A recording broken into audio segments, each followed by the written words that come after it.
Hey everyone, how are you?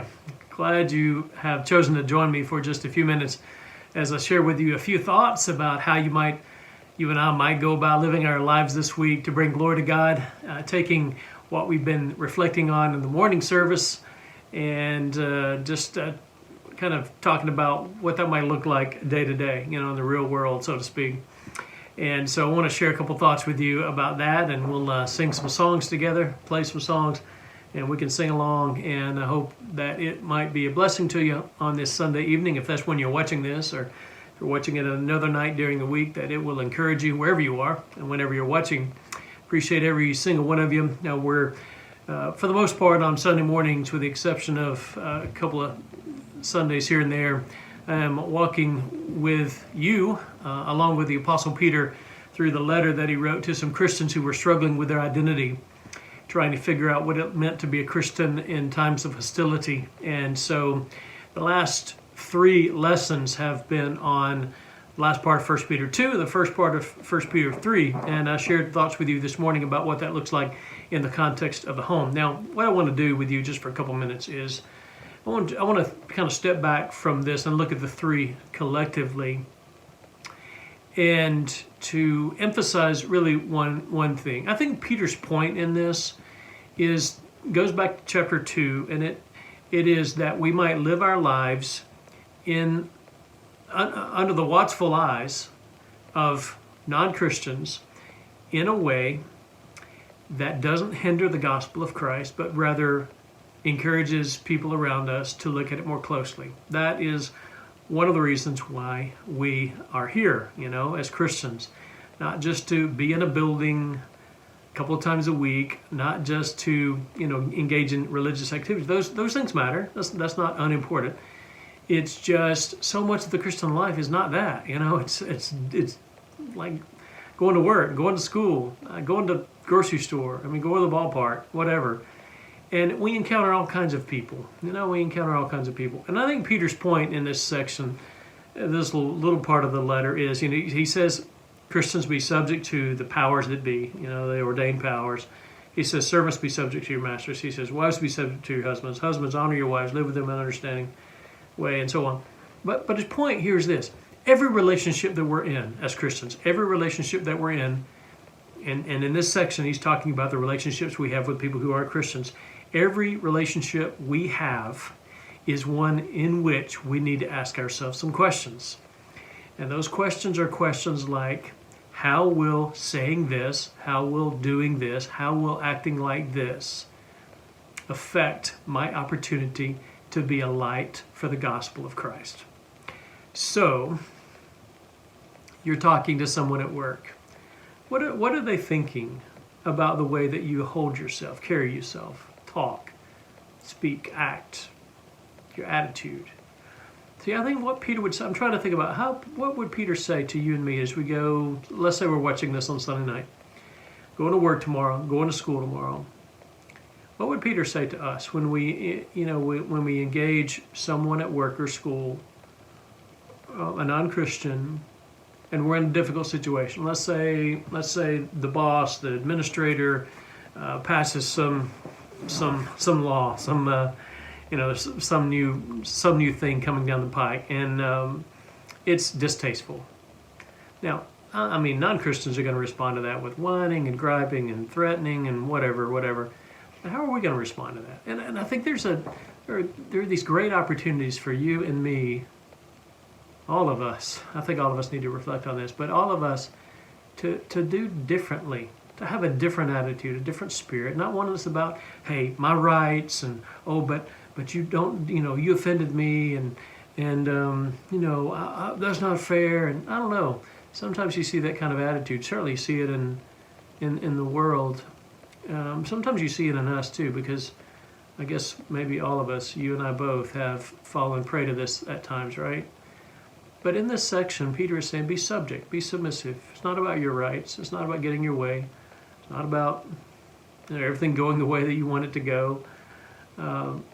It's about what decision, what attitude, what word is going to give me the best opportunity to influence this person for the gospel of Jesus Christ. It seems to me That's pretty much what Peter's talking about in all of this.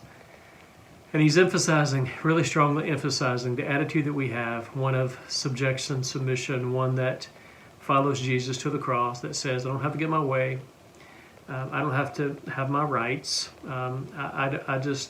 We follow Jesus, and he didn't strike back when he was reviled. He didn't call those 10,000 angels. He didn't do what he could have done. He simply submitted for the good of the people around him.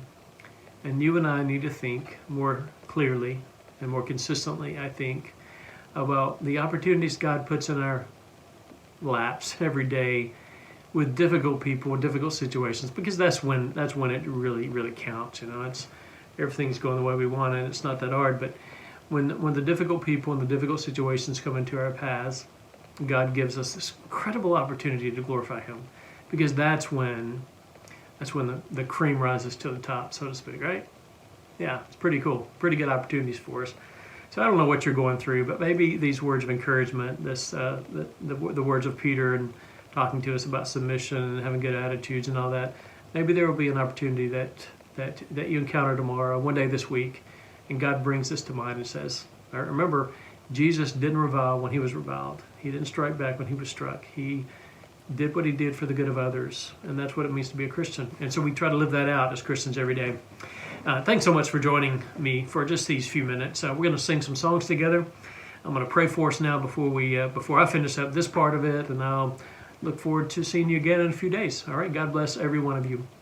Lord, thank you so much for a good day today, for your blessings, for your guidance, your patience with us. And we know there are opportunities that are going to come our way this week. Lord, we're going to deal with difficult people. We're going to be in hard situations. There are going to be things that we don't like. Help us to see those as what they are, opportunities to follow Christ, to show what it means to be a Christian, and not to speak unkindly, impatiently, not to be whining and complaining and grumbling. But Lord, help us to be submissive and to be patient and kind. And it's pretty exciting, Lord. We get excited when we see you working in these situations. And in spite of all of our imperfections, Lord, you might use us in some small way to open a door where the gospel might get into somebody's heart. We love you, dear Lord, and we pray in your Son's name. Amen.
pressing on the upward way, new heights I'm gaining every day, still praying as I onward bound. Lord, plant my feet on higher ground.